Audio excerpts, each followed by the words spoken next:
Okay, so welcome back everyone to the afternoon session, and it's my pleasure to introduce two speakers today, and one of them is Dr. Erik von Schwerin. He's in Stochastic Numerical Research Group, and he will be presenting goal-oriented adaptive finite element multi-level Monte Carlo. Thank you. Thank you, Joakim. Okay, so this talk I'm going to present is joint work with Joakim, who just introduced me, Raul Tempone, and Yang Liu, who's Raul's PhD student here at KAUST. And for those of you who attended the poster session yesterday, Yang actually had a poster on exactly this project. Okay, so first, just to give an overview of what to expect from this talk. This is a numerical efficiency talk. So we consider that the problem to solve and the methods we want to use are given, as is the error we want to achieve. Okay, and the goal of the whole thing is to minimize the computational cost to achieve a certain error given the methods. Okay, and the type of problem we'll consider, it's going to be a boundary value problem for an elliptic PDE with a stochastic coefficient field. And we want to compute the scalar quantity of interest depending on the solution of this boundary value problem. And we're going to use non-intrusive methods. So it's going to be multi-level Monte Carlo in this case. But in principle, Monte Carlo sampling of the random parameters that determine the coefficient field of the boundary value problem. And then for each sample of these parameters, we're going to solve a finite element problem to approximately compute the solution of the boundary value problem and the quantity of interest that depends on this. Okay, so what to keep in mind about the scope of this particular talk is that for the random coefficient field, we are thinking of cases where the individual outcomes are smooth and slowly varying. Okay? But we do not assume that they're bounded away from zero uniformly. Okay? So this can lead to problems with large kurtosis of the quantity of interest that we sample, that we compute at the end. Okay? And we also assume that there's a deterministic reason for why one would want to use local H-adaptive mesh refinements when computing with this finite element method. So we have some kind of geometry-induced reason to adapt locally in one spot of the domain, as is indicated by this lower row of figures here, where we can see that the mesh size decreases very rapidly as we approach one particular point here. Okay. Okay, so that's what to expect. Okay, so in this talk, I'm going to first briefly introduce the actual mathematical problem we want to solve. I'm going to give some background on multi-level Monte Carlo and its complexity, even though I assume that actually many people in this audience already know this. And then I'm going to talk about the adaptive multi-level Monte Carlo algorithm that we propose for this problem. Okay, and it's going to be based on locally refined meshes, like I said, and it's going to be based on adaptively choosing the refined mesh depending on the outcome of the stochastic coefficient field. And then we're going to round off with some numerical results. Okay, so we consider the problem of approximating the expected value of some quantity of interest Q depending on the solution to the boundary value problem U. Okay, and this quantity of interest we assume can be represented by a bounded linear function of denoted Q here of the solution, and it's deterministic also. Right, and then, like I said, we will have stochastic coefficients for this PDE, and we assume that these are almost surely smooth. So here X will denote the spatial variable, the domain of the solution of each finite element solution, which is the calligraphic D here. And we assume that we have homogeneous boundary conditions Dirichlet on part of the domain and homogeneous Neumann conditions on the remaining, or the remaining of the boundary of the domain.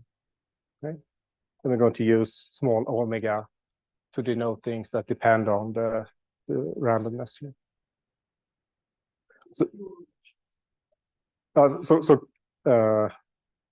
Okay, so we consider actually Q like essentially these, so just bounded linear functionals. So we can represent them like integrals over the domain of some function multiplying the function U. Yeah.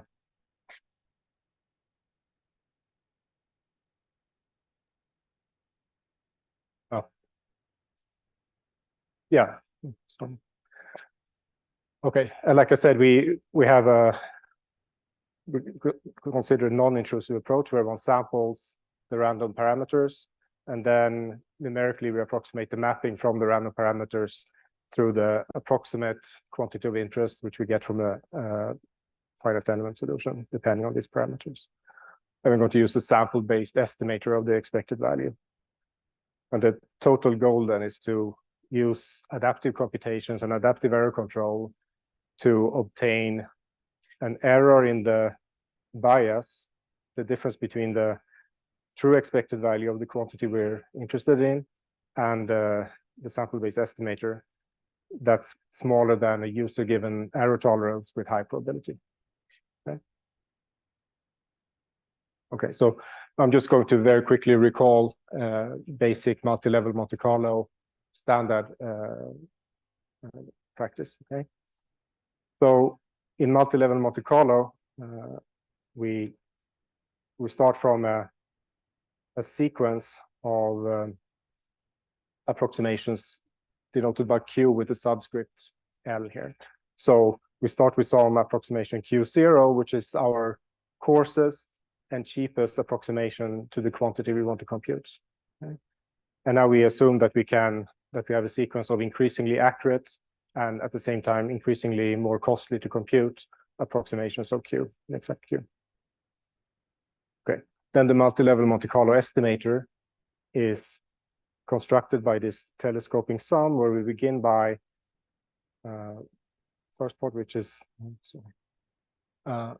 we begin by Monte Carlo estimate of the quantity of interest based on the coarsest possible approximation here, Q0.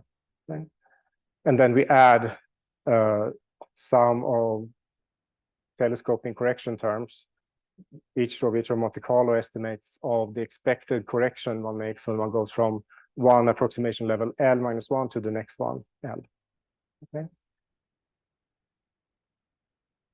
So as a consequence of this telescoping property, we see that the expected value of the AMLMC estimator is the same as the expected value of the finest and most expensive approximation we use in this sequence, denoted by capital L here. Okay, so we stress that for each of these correction terms, one computes two consecutive approximations based on the same outcome of the random parameters that define the random field. Okay, now, because just it's the same outcome of the underlying random field, two consecutive approximations will be close to each other, just based on approximation error. Okay. So as a consequence, the variance of these increments will go to 0 if everything is nice enough. And this will lead us to be able to use fewer and fewer samples, ideally, as we go deeper and deeper into this hierarchy. Okay. So just for future reference, we will let V with the subscript L denote the variance of these increments between level L minus 1 and L.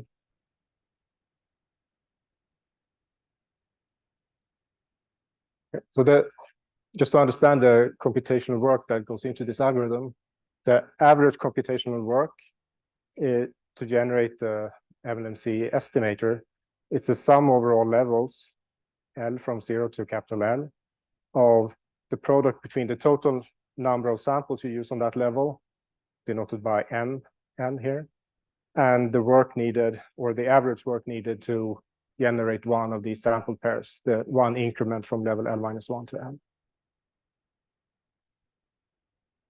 Okay, and like I said on a couple of slides ago, our goal is to approximate expected value of Q so that the error is smaller than the tolerance solved with high probability. Okay? We choose to do this by introducing a splitting between the bias we tolerate and the statistical error we tolerate. Okay? And so we require that the bias, the difference between the true expected value and the expected value of Q capital L, which is the best approximation we use in this hierarchy, this should be bounded by some factor 1 minus theta times the overall tolerance, where theta is some value between 0 and 1. We can think of it as 1/2. It will be later in this paper or in this talk.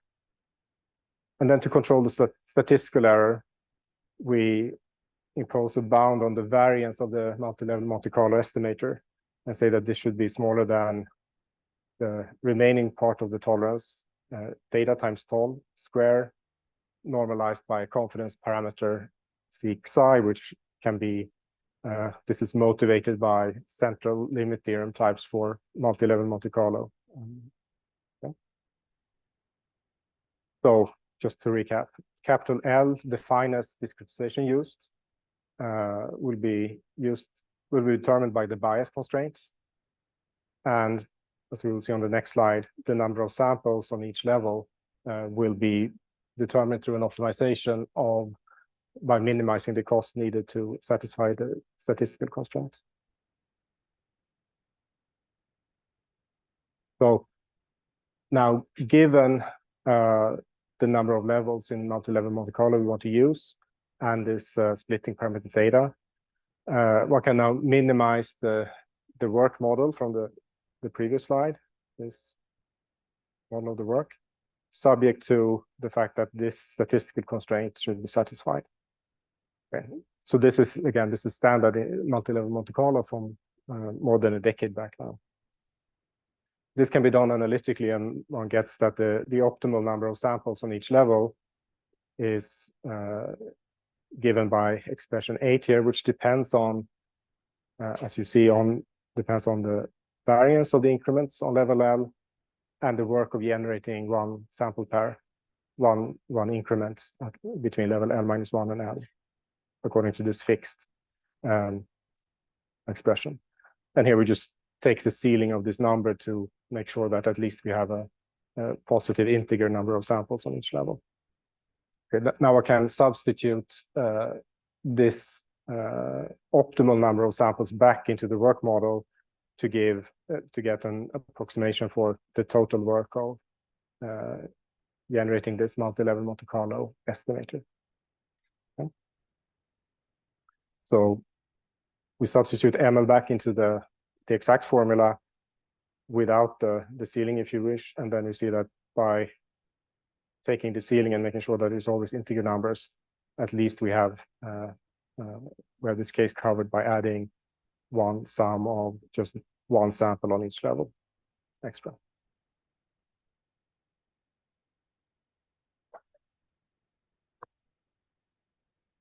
So it's written given L. I understand that I can estimate L capital a priori, or would it be big crime if I take L7, for example, knowing that maybe 4 or 5 is necessary? Also, in practice, we choose it usually during the computation by estimating successively finer and finer approximations to avoid going to unnecessarily deep discretizations. Okay. Because so probably choice of L capital will also influence optimal number of samples. Yes. Yeah, it does. Because it's okay. So it influences how many terms are included in the sum. So which of these work models and variance models that are actually active. Right? So in practice, usually already when we're sort of trying out our code on a particular problem, we start to already estimate how quickly these variances decrease and how quickly these works increase. Okay. And now so we could also do this actually on the fly in a computation, it's a continuation type method. And then one starts with the coarsest meshes one will even consider, and starts to update information about how these, what the constants are in these work models. And you get better and better approximations as you go deeper and deeper, and this way you actually avoid going too deep from the beginning. Thank you. Okay, so one can sort of state these assumptions that I briefly went through there a bit more accurately or precisely in the standard multi-level Monte Carlo setting by assuming that for some mesh refinement parameter, in this case kappa, which is a positive, it's a value bigger than 1. So we have this interpretation of kappa if we're thinking about uniform meshes first, okay, which is maybe the natural way of thinking of these sequence of increasingly good approximations, just to do uniform refinements of an initial given mesh, which gives you Q0. Then kappa is the ratio between the mesh size on level L-1 and the subsequent on level L. Okay. Okay, so assuming that one can express everything in terms of some such parameter kappa, which is greater than 1, then one has to model that the variance of the increments are asymptotically described by kappa to the minus QS of L. Okay, so QS is the rate at which the variance of the increments goes to 0 as we increase the levels. Okay, so for example, if we were just using uniform refinements of a given mesh, then this kappa will be equal to 2. If we're doing the simplest, just dividing each element into as few parts as possible. Okay, then we have a corresponding weak convergence rate, QW, so that we assume that the bias goes to 0 as kappa to the minus QW times L, while at the same time we assume that the work grows with some rate gamma, so that the work grows like kappa to the gamma times L. Okay, and these three parameters, QS, QW, and gamma, for the twice the strong rate of convergence, the weak rate of convergence, and the complexity of a single solve, they will determine the multi-level Monte Carlo complexity, which is stated on the next slide. I'm sorry, can I ask for better understanding? Do I understand correct that if you would have some regular tensor mesh, then you would use gamma times d dimension, but because you have local refinement, then you cannot use d here, yes? We chose to let d be part of gamma here. Sometimes we write gamma times d. If we would think of gamma just as a solver, and sort of we want to separate how quickly the number of degrees of freedom grows from the complexity of the solver. In this statement, we just bake the two together. So gamma is both. This one story I understand, but probably also you showed on the first slide this different meshes where you refine locally. Yeah. Probably it's hard to introduce d here because you refine not everywhere. Yeah. Okay, so d is the dimension of the spatial domain, and it will turn out later that it, at least in the case we consider, we will still have a d as a factor there. But in any case, here we combine the two.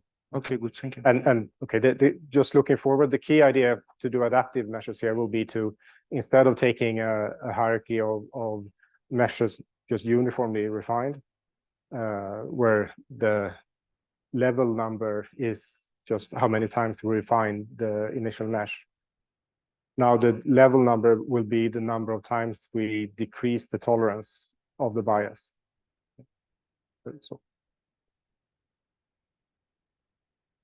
So now for multi-level Monte Carlo, we have this by now famous complexity theorem, where we can see that how the computation complexity depends on the relation primarily between the the parameter QS, which was twice the strong rate of convergence of our approximation, and gamma. And it tells us that if QS is bigger than gamma, the total work of generating the AMLMC estimator grows like 10 to the minus 2. So note that this is the optimal complexity for Monte Carlo methods. Even if you can generate each sample at unit cost, you will get a complexity that's 10 to the minus 2, just based on the number of samples you need to take, as you can see from the central limit here. Okay. And then we have a limiting case when QS is exactly equal to gamma, when we get a logarithmic factor in tall multiplying the optimal complexity. Whereas if QS is smaller than gamma, we have a slightly worse complexity, though all of them are better than the complexity one would get for standard Monte Carlo. Okay. So therefore, multi-level Monte Carlo methods have been dramatically successful in reducing computational costs for these actually often very costly numerical problems. Okay. So this was just a quick recap of the background of multi-level Monte Carlo before now we go over to the adaptive case. Okay, so for this adaptive multi-level Monte Carlo algorithm that we're going to discuss, we're going to use locally H-adaptive refined meshes, and we're going to combine this with an adaptive mesh selection based on the stochastic outcomes. So one building block that we use in this work is this old work on goal-oriented adaptivity for finite element for deterministic elliptic PD. So the problems we are considering in this paper are of this type, but now with random coefficient fields. Okay. So in that old paper, we derived or constructed a computable leading order term for the error between computing a quantity of interest Q of the exact solution versus the finite element solution, which can be written as a sum over all elements in the finite element distribution of some computable error, approximate error indicator here, Qi bar, multiplied by the local mesh size hi to the power of p plus d, where p is the finite element approximation order and d is the dimension of the spatial domain. So this computable, yeah. Sorry, am I right that starting from this position, everything what come below strongly depends on your quantity of interest? If you take, let's say, flux, integral of gradient u, or integral of u square, energy, so it will be different analysis. Yeah. Yeah. Yes. So different quantities of interest should lead to different. Okay, so the different functionals. Okay, and we don't consider energy here. We consider this type of linear functionals that was on the first slide. I don't actually include anything about how to get this computed error estimate, but it depends on a primal solution, which is the one I already wrote on the first slide, and then the solution to a dual problem, where the function that appeared here as multiplying the solution in the quantity we want to compute will appear as the forcing in the dual problem. So for this computable error estimate depends on computing two approximate finite element solutions with different forcing, but on the same problem.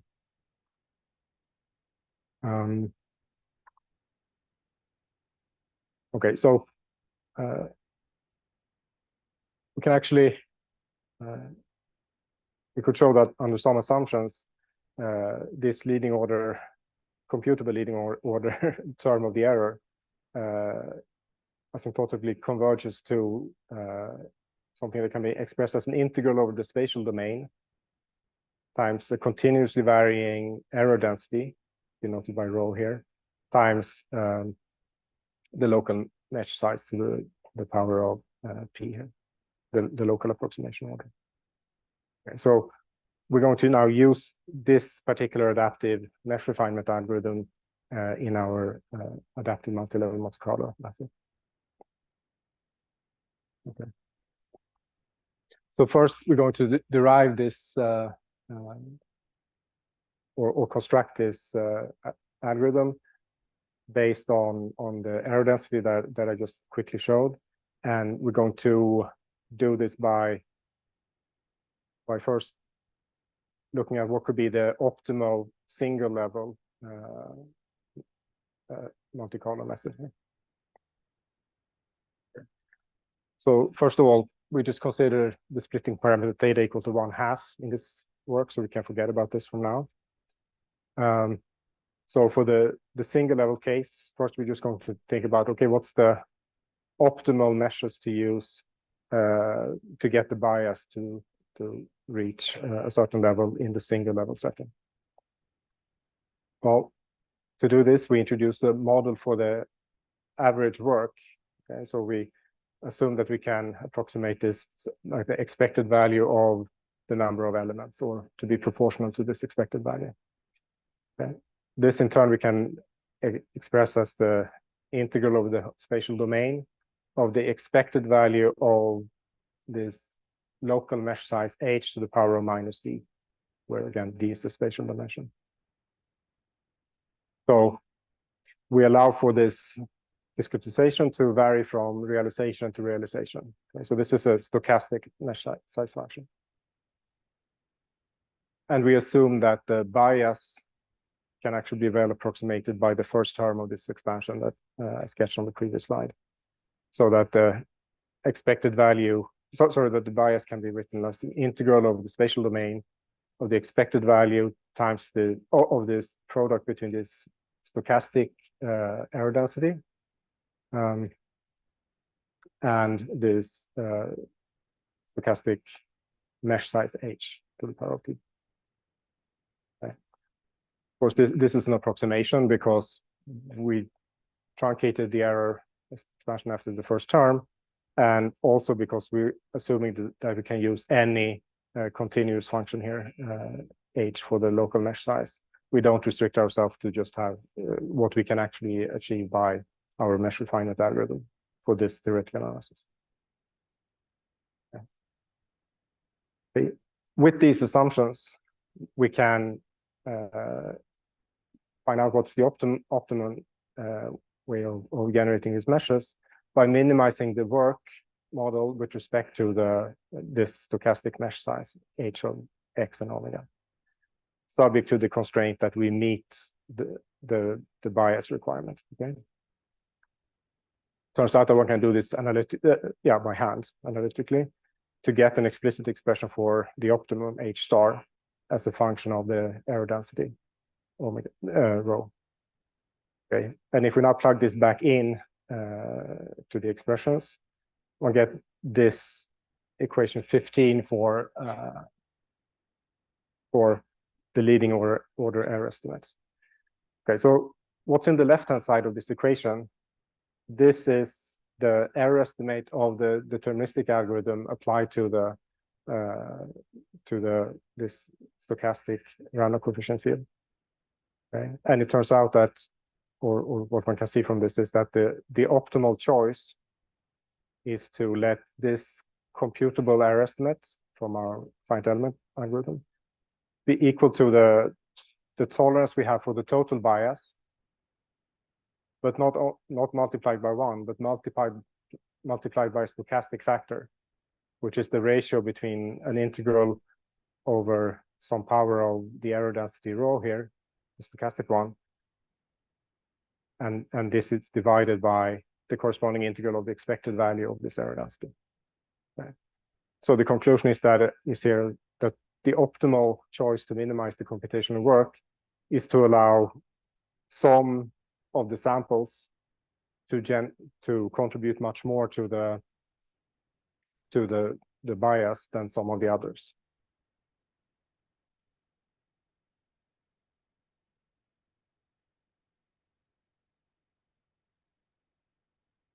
Okay, so how now to go from this realization and this particular formula to something that's actually adaptive multi-level Monte Carlo.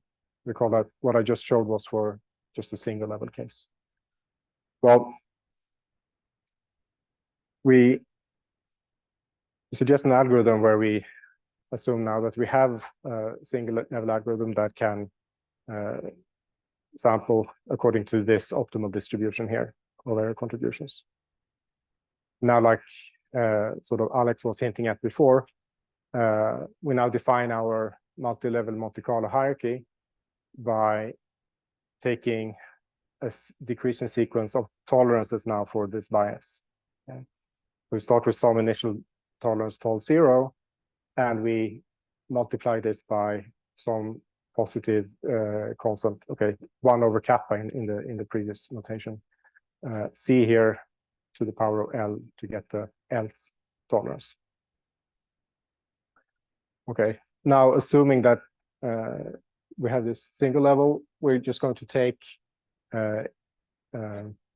these single level approximations optimally chosen as our now multi-level sample pairs. Okay, so we're going to first, for tolerance tol L minus 1, compute one approximation that satisfies the bias constraint with this this tolerance, and then we're going to continue to the next finer tolerance.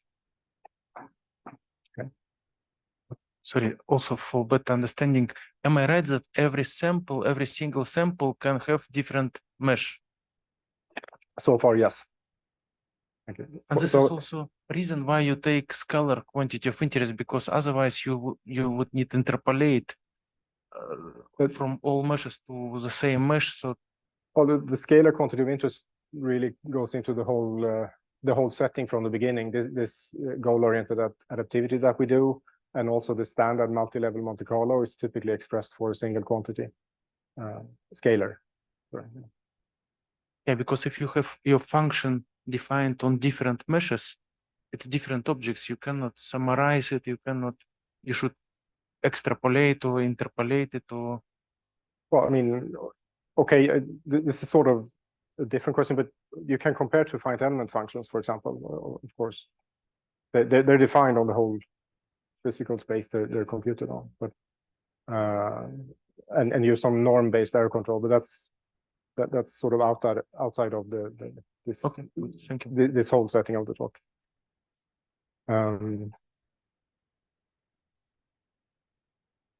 Okay, so if I were to use an algorithm like that, then in this fully adaptive case that sort of Alex was asking about, when we allow the luxury of remeshing for each outcome of the random coefficient field, okay, then we get as a corollary of this standard multi-level Monte Carlo complexity theorem, we get the corresponding theorem with the same rates of convergence because it satisfies the assumptions in the theorem. But with, at least in theory, we can get an explicit expression for the constants that appear in the theorem. And in particular, it crucially depends on a certain now quasi-norm of this stochastic error density. So it depends on the d over p plus d quasi-norm of the stochastic error density. And the point is that even though we get the same complexity as long as this error density is finite, this quasi-norm of the error density can of course can vary greatly depending on properties of the problem, even though it's finite.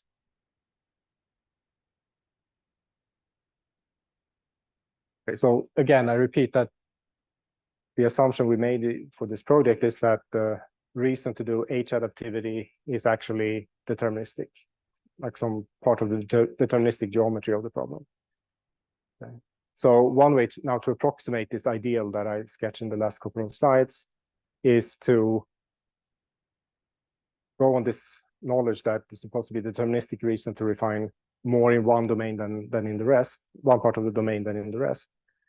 So we do this by generating now a sequence of H-adaptively refined deterministic meshes based on this error density.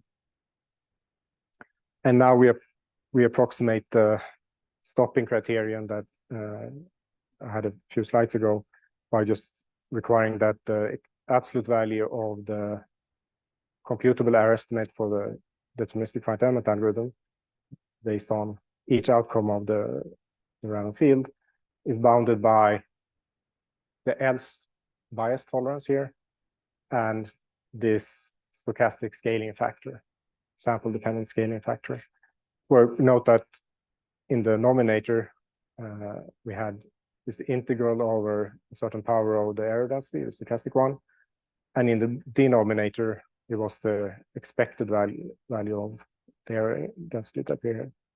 Okay. So that means that in practice we need to estimate this expected value at the same time, which is something one can also do with a multi-level Monte Carlo approach.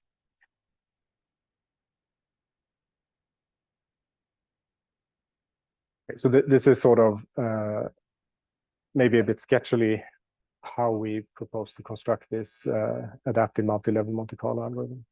I'm just going to round off by showing some numerical results on a test problem of this type. So we consider the boundary value problem as in the beginning.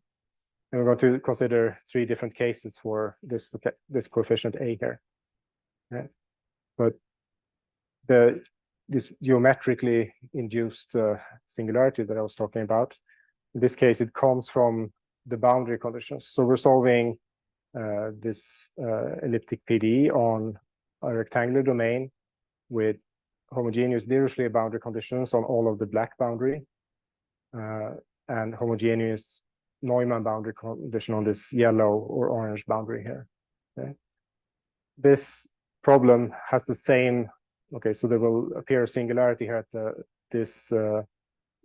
this meeting point between the Dirichlet and the Neumann boundary condition here in the solution or in the error density.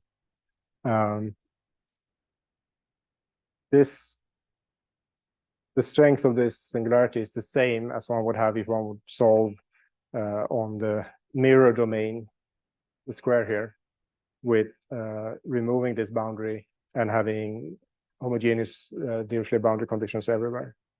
Okay, so that example would be one could think of as a model of a infinitely thin needle entering a domain in 2 dimension. Okay.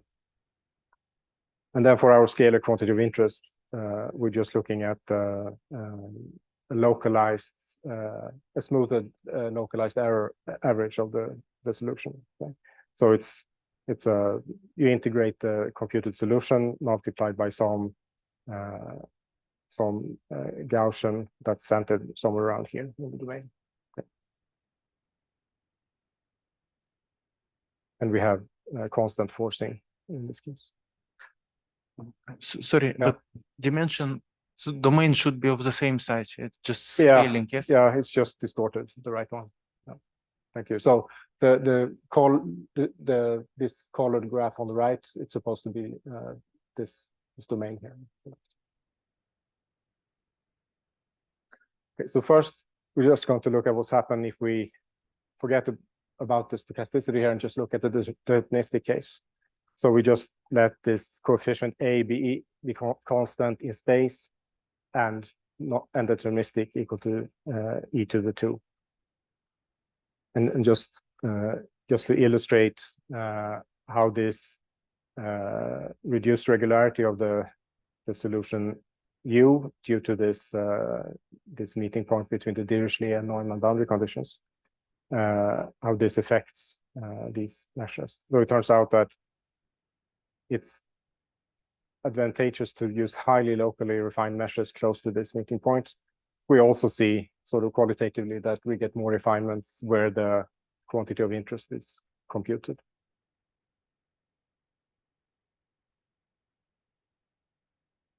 In this case, for this particular strength of the singularity in the error density, the adaptive mesh retains sort of the optimal convergence here. So this is plotted against the number of degrees of freedom. So slope -1 in 2 spatial dimensions corresponds to sort of what you would have for second order linear finite elements if everything was nice, right? Whereas using uniform measures, one observes for this strength of the singularity only half the convergence rate. So this is in the deterministic case. And here's just an illustration again of the strength of the so the fact that one gets much stronger error contributions from this tip here.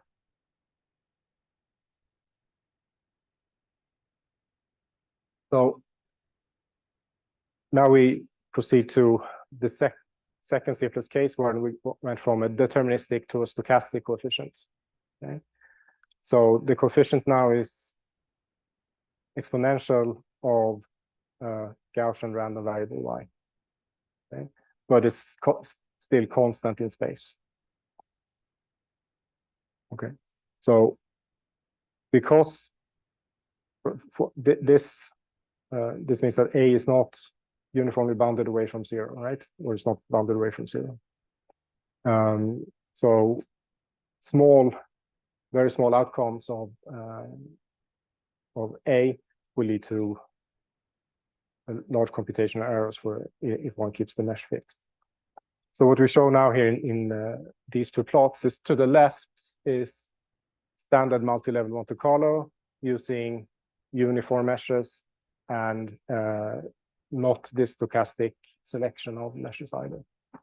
Okay, so what Yang has included in this plot here is using 5 different levels in the AMLMC estimator, marked by the color here from blue down to purple, and he uses different symbols to denote which mesh he uses. Okay. Now, of course, since this is standard multi-level Monte Carlo with uniform meshes, the level and the mesh is the same thing. What we can see from this plot is that due to this, the fact that these outcomes can actually vary so much because it's the exponential of a normal, we see that if we look at the error estimate on the y-axis versus the actual error computed against the reference solution on the x-axis, we see that ideally they should all be on this dashed line here, which indicates that the error estimate and the true error are the same. Okay, and we see that they perform reasonably well. So starting at level 0, which are these blue circles here, we're close to the error estimate, but the true error is close to the error estimate. But we also see that both of them are actually spread over several orders of magnitude here in log scale. So some samples have much larger error for the same mesh. Okay, this comes from the fact that A can be close to 0, and then we see that in this case it appears that the ratio between the error estimate and the true error actually converges to something that's a bit smaller than 1, which is less than optimal. And now if we compare this with the adaptive algorithm instead, to the right, we see that both we can, so for example, if we look at these blue points up here in the top, we see that actually for level 0, we have values ranging over a smaller range than we had for the previous one. And this is true for all of these different colors denoting different levels. If one looks really carefully in these zoomed in parts here, one can also see that within sort of one color, there tends to be larger or more finely refined meshes up here. So this sort of intuitively can take to mean that since not all samples are required to contribute the same to the total bias, we can afford, or we can let the most expensive samples have a larger error contribution than the other ones. So finally, I'm just going to round off by showing an example where we actually have a stochastic and spatially varying coefficient field. This can be seen as a fixed truncation of a log-normal random field, or rather, it is a log-normal random field. We can see it as a fixed truncation here. But still, even now it's allowed to vary in space, it's still smoothly varying. Okay. And what we want to see from this ideal is we want to see that the complexity of this adaptive multi-level Monte Carlo algorithm is what we predicted by the theory, right? So to see this, we plot as a function of the tolerance, as the tolerance is decreasing here from right to left. We plot on the y-axis the square root of the product between the measured work in the computation, the product between that and tall square. Okay. So remember that the optimal complexity we could have for multilevel Monte Carlo was that the work was proportional to tall to the -2. So if one is in the optimal case, then one should just see a straight line here, which is quite nearly what we see for adaptive multilevel Monte Carlo. Okay. It turns out that in two spatial dimensions, and for this particular strength of the singularity, even using standard multilevel Monte Carlo, one ends up in this limiting case. So one only actually pays a logarithmic factor in the tolerance if one doesn't try to do this nice adaptivity. Yeah.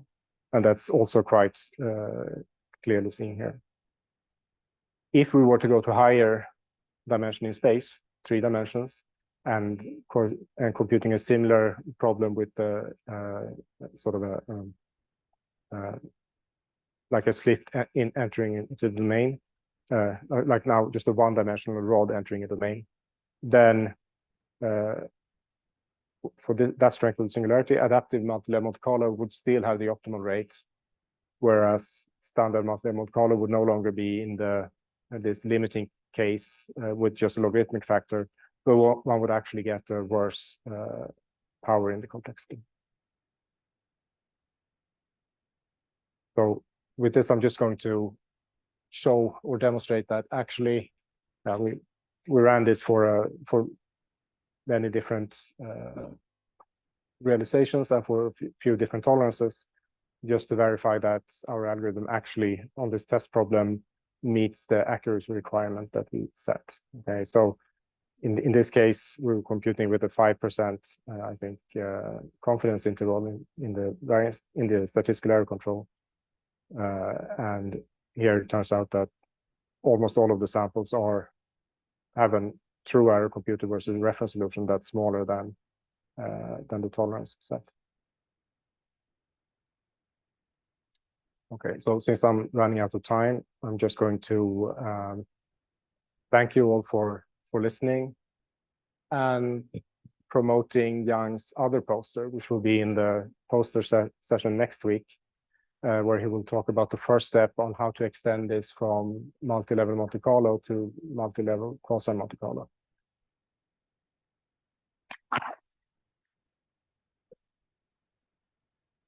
Thank you so much, Erik, for this nice talk.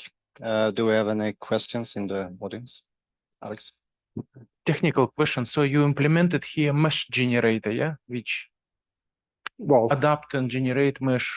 Okay, so Yang implemented the mesh generator. So it's using DL2, that library, and then Yang implemented the adaptive algorithm that I just mentioned on one slide for this old one. Yeah. So it means that you can extend it to more complicated geometries. Yeah. Okay. So with this particular algorithm, something I didn't mention is that the deterministic algorithm we're building this on, it's based on quadrilateral finite elements, so rectangles or blocks in 3D not triangles or tetrahedra.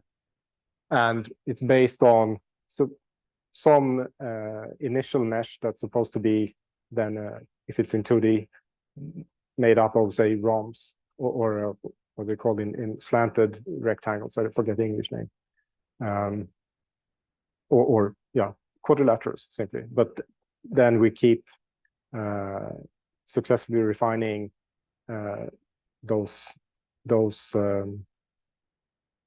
initial elements. So we're limited to meshes that we can easily mesh like that. Thank you. Any more questions? Alex. I have last one. Can you please remind dual problem? Why do you need the dual problem? To find location where to refine? Yeah, so the dual problem goes into this error estimator, which I just said that we have, and that one can compute it based on the approximate primal and dual solutions. So yes, the dual solution will show where it's important. I mean, where you get more error contributions related to the function. Any more questions? Okay, in the back, if Alex, if you could pass on.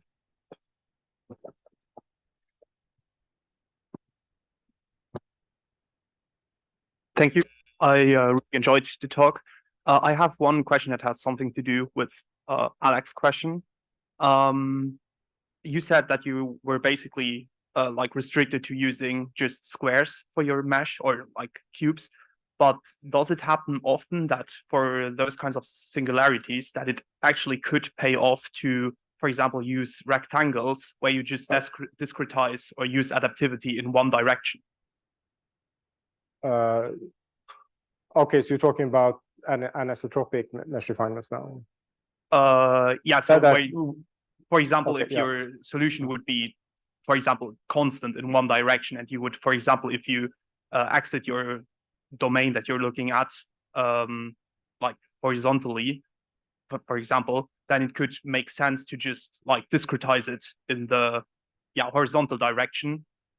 Yeah, so yeah, that's sort of class of problems. So first of all, it's not only squares. It's we different kinds of quadrilaterals is what we're using.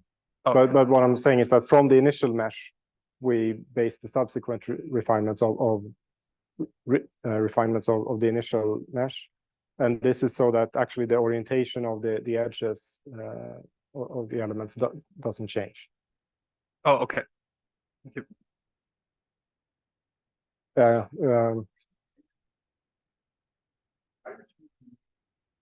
Yes. It has to do with for the theory to get these the error density or the computable error density to converge to some exact error density. For this, we need the orientation not to keep changing as we go deeper and deeper, right? So it's not the limitation of DL2. Any more questions or comments?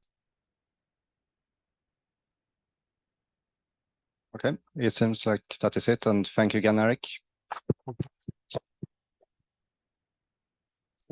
Another one. So the next talk will start at